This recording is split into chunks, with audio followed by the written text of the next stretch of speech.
Beach House. During our stay at the Orbitsons' beach house, we made up a game. This was after Europe, but before Big Sur, before the Pact, when we still had time for minor games. We played it in the evening, after dinner, wearing clothes that we'd plucked from the Orbitsons' closets. We entered the living room. I poured us each a drink, choosing from the Orbitsons' expansive wet bar. We sat down on the davenport, each wedged in a corner, with an empty space between us. Theo liked to hop up and nap in the gap. Gripping our drinks stiffly, we were like children with taped-on corsages, estimating our own depths, guessing at love. The windows would be open, and an ocean smell suffused the room. It ate at the curtains, warped the blonde wood, did all the things we as house-sitters were supposed to prevent, but as self-absorbed lovers found excusably moving. Suckers for atmosphere, we donned evening attire and welcomed that iconic tang of wood smoke and salt that would outlast, once absorbed by the drapery, not only the Orbitsons' marriage, but also this era of insouciance, of Oola's and my self-contained exhibitionism, which is to say, wearing our hearts on our sleeves. I liked to wear Mr. Orbitson's gloves of kid leather, partially for how kinky I found that pairing of words, and one of his collection of gray cashmere sweaters. Sometimes I wore a burgundy smoking jacket, and once, and only once, a cummerbund without a shirt. Relishing the glide of my gloves over the stereo knobs, I got up and put on sad music, songs with lost, or heart, or broken in the title. It was the kind of music that I used to love to listen to when I came back from a party, drunk and horny and alone. Since meeting, Oola and I had fused our music collections.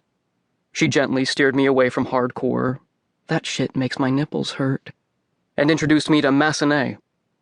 Feeling rather like a bank robber cracking a safe, I fiddled with the Orbitsons' state-of-the-art sound system until the chosen drone or wail mummified the room. Then I returned to Oola's side, ankles crossed. It could be Otis Redding, Maria Callas, Kate Bush, a noni, some droopy-eyed teen with a broken guitar, a spinster giving herself up to Chopin. More often than not, it was Enya. No matter who sang, we sat rock still and sipped our drinks. Then, when she felt moved to, Oola would put a pair of nylon stockings on her head. We'd found them draped over the shower rod in the oceanfront guest room, hung up to dry for God knows how long, the shape of someone's ankles, the original Lady Orbitson, a friend from long ago, the maid, still retained. She wore Mrs. Orbitson's perfume and an unseasonal dress, a long-sleeved velvet number with a skirt that hazed the floor, the hem furry and teasing as a frat boy. For convenience's sake, she wore her hair back, cleaned and low. This allowed her to stretch the stockings easily over her head, encircling her braid and pulling them down to her collar with the gravity-due ritual. With the stockings in place, she turned to face me, and it always gave me chills to see the fucked-up X-face swivel, seeking mine, like any blind animal that knows to seek heat. Through the stretched fabric, her features were blurred, as if a left-hander had been penciling her, smudging the last stroke as he made the next. Her eyelashes were crimped, her nose squished, her mouth forced open, her cheeks Botoxed back. As best we could, we made eye contact. Nina Simone would continue to croon, to make promises, as I studied a face not so much ruined as erased.